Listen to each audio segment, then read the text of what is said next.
12 A casa de Jezebel. Capítulo 31. Toda noite quando vou para a cama penso, quando chegar amanhã vou acordar em minha casa e as coisas estarão de volta ao que eram. Não aconteceu esta manhã, também. Visto minhas roupas de verão, ainda é verão, o tempo parece ter parado no verão. Julho, são dias abafados, sufocantes e noites de sauna, difícil dormir. Faço questão de registrar a passagem do tempo. Eu deveria riscar traços na parede, uma para cada dia da semana, e riscar com uma linha quando tiver 7.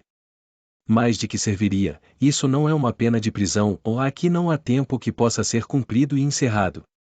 De qualquer maneira, tudo o que tenho de fazer é perguntar, para descobrir que dia é.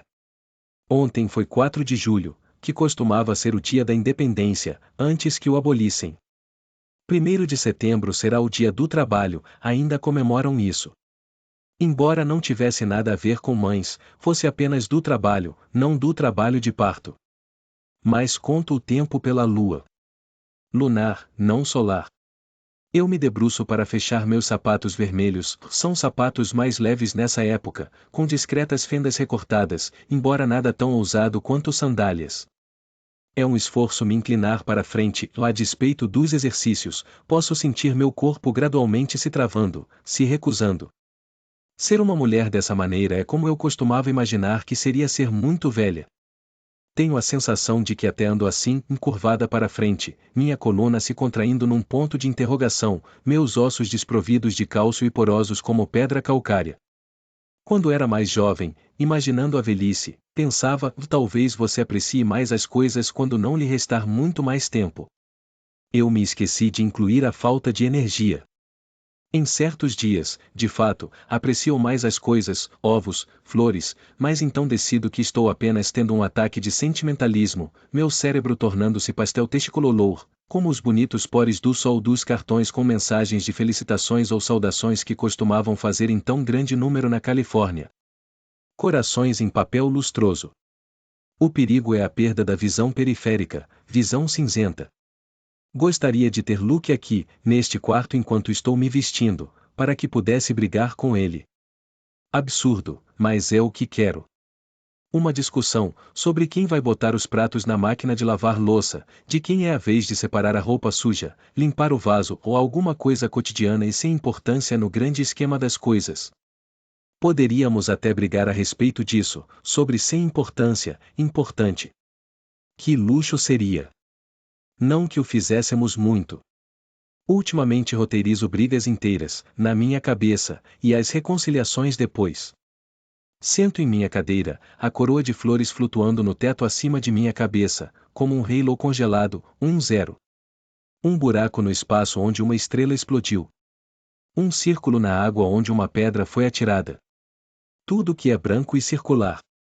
Espero que o dia se desenrole, que a Terra gire, de acordo com a face redonda do relógio implacável. Os dias geométricos, que se movem continuamente em círculos, macios e bem azeitados. Já há suor sobre o meu lábio, espero, pela chegada do inevitável ovo, que estará morno como o quarto e que terá uma película esverdeada sobre a gema e terá um ligeiro sabor de enxofre. Hoje, mais tarde, com Ofglen, em nossa caminhada para as compras. Vamos à igreja, como de hábito, e olhamos as sepulturas. Depois vamos ao muro. Só 2 pendurados nele hoje, um católico, porém não um padre, com um cartaz com uma cruz de cabeça para baixo, e alguma outra seita que não reconheço. O corpo está identificado apenas com um J, em vermelho. Isso não significa judeu, estes seriam identificados por estrelas amarelas. De qualquer maneira não tem havido muitos deles. Porque foram declarados filhos de Jacob e portanto especiais, a eles foi dada uma escolha. Podiam se converter ou emigrar para Israel. Muitos emigraram, se pudermos acreditar nos noticiários. Vi um navio cheio deles, na televisão, inclinados sobre os parapeitos das amoradas com seus casacos e chapéus pretos e longas barbas, tentando parecer tão judeus quanto fosse possível, vestidos em fantasias salvas do passado, as mulheres com chales cobrindo-lhes a cabeça, sorrindo e acenando, um tanto rigidamente, é verdade, como se estivessem posando, e outra imagem, dos mais ricos, fazendo filas para os aviões. Ofglin diz que algumas pessoas conseguiram escapar assim, fingindo ser judias. Mas que não foi fácil, por causa dos exames pelos quais eles as obrigavam a passar e que agora tornaram isso ainda mais rigoroso. Contudo, você não é enforcado apenas por ser judeu. É enforcado por ser um judeu barulhento que se recusa a fazer a escolha. Ou por fingir se converter. Isso também foi mostrado na televisão, redes noturnos, reservas secretas de coisas judaicas arrancadas debaixo de camas, torais, talits, estrelas de Davi. E seus donos, os rostos obstinados, sem mostrar arrependimento, empurrados pelos olhos contra as paredes de seus quartos, enquanto a voz pesarosa do locutor nos fala em voice-over sobre sua perfídia e ingratidão. De modo que o J não é de judeu. O que poderia ser? Testemunha de Jeová? Jesuíta? Seja lá o que significasse, está morto do mesmo jeito. Depois dessa observação ritual continuamos nosso caminho, seguindo como de hábito para algum espaço aberto que possamos atravessar de modo que possamos conversar. Se é que se pode chamar isso de conversar, são sussurros truncados, projetados através dos funis de nossas abas brancas. É mais como um telegrama, uma sinalização com bandeiras verbal discurso amputado. Nunca podemos ficar muito tempo em lugar nenhum. Não queremos ser presas por vadiagem. Hoje viramos na direção oposta à dos escritos da alma, para onde há uma espécie de parque, com um grande prédio antigo, ornamentado ao estilo do final do período vitoriano, com vitrais. Costumava ser chamado de mansão memorial, embora nunca tenha sabido de que era um memorial. Gente morta de algum tipo. Moira certa vez me disse que costumava ser onde os estudantes comiam, nos primeiros tempos da universidade. Se uma mulher entrasse ali, atiravam pães nela. Por quê? Perguntei. Moira se tornou, com o passar dos anos, cada vez mais versada nesse tipo de anedotas. Eu não gostava muito disso, daquele ressentimento guardado contra o passado. Para fazê-las sair, disse Moira. Talvez fosse mais com atirar amendoins em elefantes, observei. Moira deu uma gargalhada, ela sempre. E soube rir.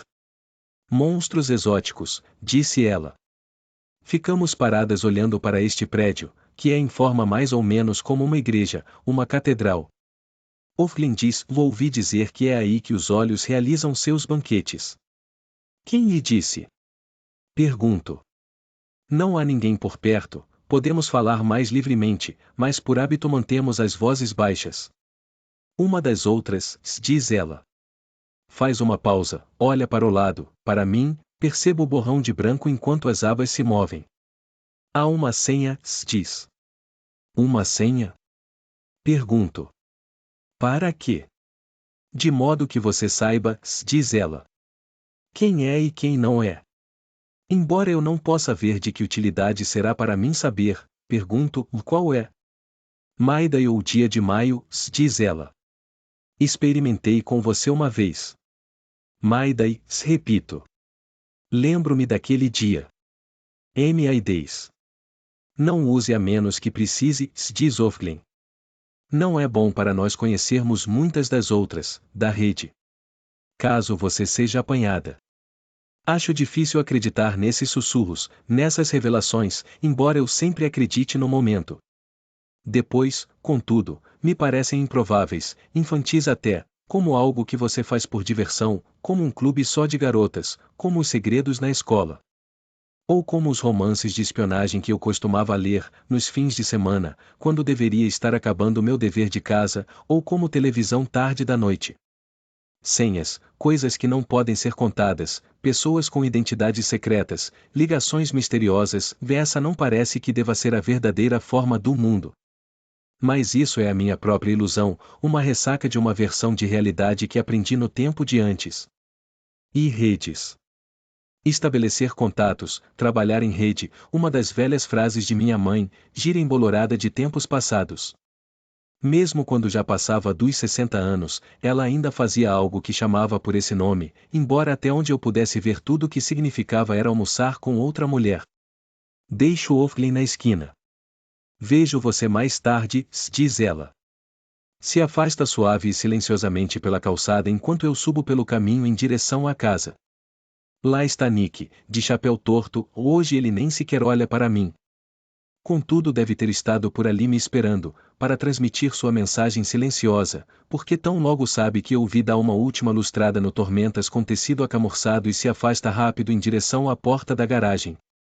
Vou andando pelo cascalho, entre as placas de gramado verde demais. Serena Joy está sentada debaixo do salgueiro, em sua cadeira, a bengala apoiada junto ao cotovelo. Seu vestido é de algodão fresco e bem passado. Para ela é azul, aguado de aquarela, não este vermelho meu, que suga o calor e arde em chamas com ele ao mesmo tempo. O perfil dela está virado para mim, está tricotando. Como consegue suportar tocar na lã, neste calor? Mas possivelmente sua pele perdeu a sensibilidade, possivelmente ela não sente nada, como alguém que foi escaldado antes. Baixo meus olhos para o caminho, passo por ela silenciosamente, na esperança de ser invisível. Sabendo que serei ignorada. Mas não desta vez.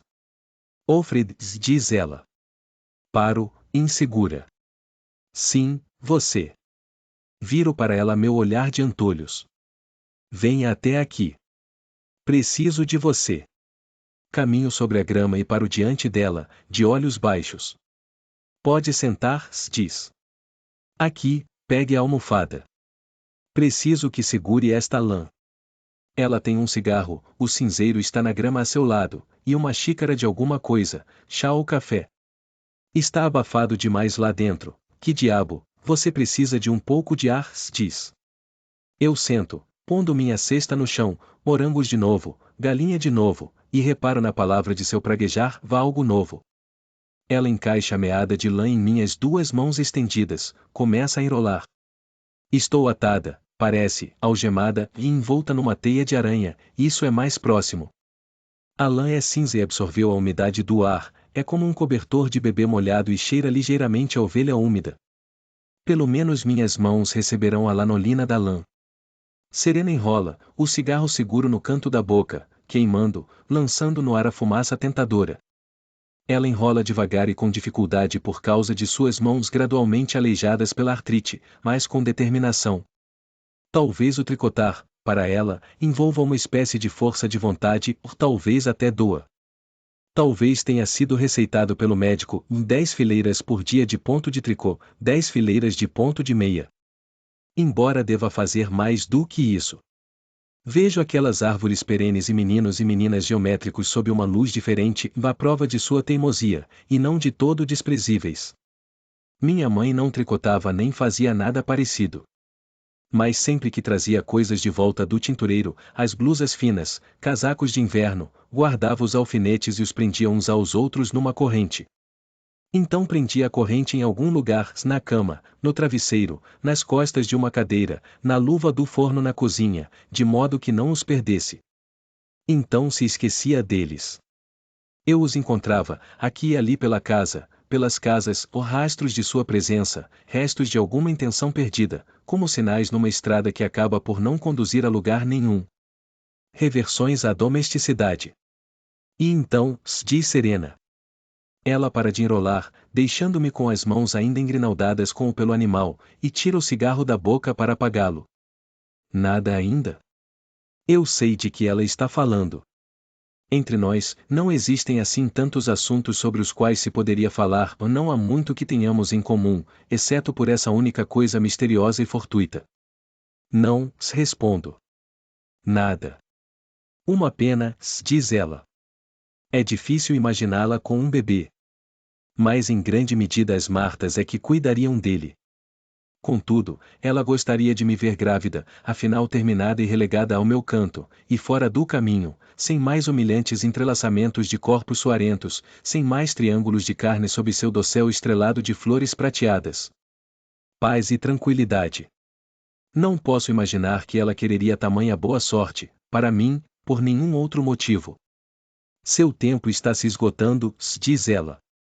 Não é uma pergunta, uma afirmação de fato. Sim, digo em tom neutro. Está acendendo outro cigarro, manuseando com dificuldade o isqueiro. Definitivamente suas mãos estão ficando piores. Mas seria um erro me oferecer fazê-lo para ela, ficaria ofendida. Um erro observar fraqueza nela. Talvez ele não possa, diz ela. Não sei a quem está se referindo. Quer dizer o comandante ou Deus? Se for Deus, deveria dizer queira. De todo modo é heresia. São só as mulheres que não podem, que se mantêm teimosamente fechadas, danificadas, defeituosas. Não, digo. Talvez não possa. Levanto o olhar para ela. Ela baixa o olhar para mim. É a primeira vez que olhamos nos olhos uma da outra em muito tempo. Desde que nos conhecemos. O momento se prolonga entre nós, desolado e uniforme. Ela está tentando ver se estou ou não à altura da realidade. Talvez, diz ela, segurando o cigarro, que não conseguiu acender. Talvez você devesse tentar de outra maneira. Será que ela quer dizer de 4? Que outra maneira? Pergunto. Tenho que me manter séria. O outro homem, diz ela. Sabe que não posso, digo, com cuidado para não revelar minha irritação. É contra a lei. Sabe qual é a penalidade? Sim, diz ela. Está pronta para isso, pensou em todos os aspectos. Sei que você não pode oficialmente. Mas se faz. Mulheres fazem-no com frequência. O tempo todo. Quer dizer, com médicos. Digo, lembrando-me dos olhos castanhos simpáticos, da mão sem luva. Da última vez que fui havia um médico diferente. Talvez alguém tenha apanhado o outro, ou uma mulher o delatou. Não que fossem acreditar em sua palavra, sem provas. Alguma coisa assim, diz ela, o tom quase afável agora, embora distanciado, é como se estivéssemos considerando uma escolha de esmalte para as unhas. Foi assim que o Farren fez. A esposa sabia, é claro. Ela faz uma pausa para deixar que isso seja bem compreendido. Eu a ajudaria. Garantiria que nada desse errado. Penso a respeito disso. Não com um médico, digo. Não, concorda ela, e pelo menos neste momento somos velhas amigas. Aqui poderia ser uma mesa de cozinha, poderia ser um encontro sobre o qual estamos conversando, algum estratagema de mocinhas de comportamentos planejados e flertes. Às vezes eles fazem chantagem. Mas não tem que ser um médico. Poderia ser alguém em quem tenhamos confiança. Quem? Estava pensando em Nick, diz ela, e sua voz é quase suave. Trabalha conosco há muito tempo. É leal. Eu poderia combinar com ele. Então é ele quem cuida das comprinhas no mercado negro para ela. É isso que ele recebe, em troca? E o comandante? Digo. Bem, diz ela, com firmeza, ou não, mais do que isso, uma expressão bem cerrada, como uma bolsa cujo fecho estala ao se fechar. Apenas não contaremos a ele, não é? Essa ideia paira entre nós, quase visível, quase palpável, pesada, sem forma, escura, uma espécie de conspiração, uma espécie de traição. Ela realmente quer esse bebê. É um risco, digo. Mais que isso. É a minha vida em jogo, mas é onde ela estará mais cedo ou mais tarde, de uma maneira ou de outra, quer eu faça ou não. Ambas sabemos disso. Mas você bem que poderia, diz ela. Que é o que penso também. Está bem, digo. Sim. Ela se inclina para a frente. Talvez eu pudesse lhe dar alguma coisa, diz ela. Porque me comportei bem. Algo que você quer, se acrescenta, de maneira quase aduladora. E o que é? Digo. Não consigo pensar em nada que eu queira verdadeiramente que ela tenha a possibilidade ou capacidade de me dar. Um retrato, diz ela, como se me oferecendo alguma prenda juvenil, um sorvete, uma ida ao zoológico. Levanto o olhar e a encaro, confusa. Dela, diz. De sua filhinha. Mas só talvez. Então ela sabe onde a puseram, onde a estão mantendo. Soube o tempo todo. Alguma coisa engasga na minha garganta. A vadia nojenta, não me dizer, não me dar notícias, qualquer notícia que fosse. Nem sequer contar a ninguém. Ela é feita de madeira, ou de ferro, não é capaz de imaginar. Mas não posso dizer isso, não posso perder de vista, mesmo uma coisa tão pequenina. Não posso abandonar essa esperança. Não consigo falar. Ela está sorrindo, mesmo, de verdade, de maneira até coquete, há uma sombra do encanto de seu antigo manequim de tela de televisão, lampejando em seu rosto como estática momentânea. Está quente demais para isso, não acha? Diz. Ela levanta a lã de minhas duas mãos, onde a estive segurando todo esse tempo. Então pega o cigarro que esteve manuseando e, um pouco desajeitadamente, o aperta na minha mão, fechando meus dedos ao redor dele. Arranje um fósforo, diz ela. Estão na cozinha, pode pedir um a Rita. Pode dizer a ela que eu disse isso. Mais um só, acrescenta maliciosamente. Não queremos arruinar sua saúde.